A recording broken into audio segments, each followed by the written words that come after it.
Proizvodnja električne energije iz ovog postrojenja zadovoljiti će potrošnju gotovo 200.000 kućanstava. Novi blok LTO-a prema instaliranoj snazi i vrijednosti investicije od 900 milijuna kuna najveća je, ali ne i jedina elektrana koju u ovom trenutku gradimo.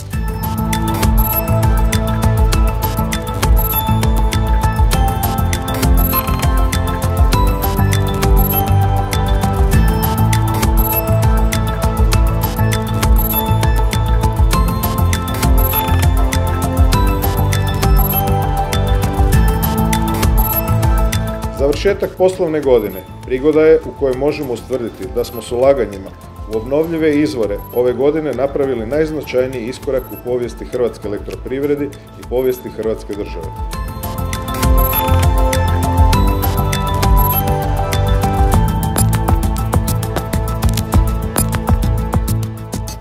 Ovo ulaganje ne samo da je jedno od najvećih u zadnjih 10 godina u okviru Hrvatske elektroprivrede, nego će predstavljati i značajan korak sa ostalim projektima da upravo ulaganja velikih društava u državnom vlasništvu pokušaju pridonijeti i našem gospodarskom rastu i općenito ulaganjima.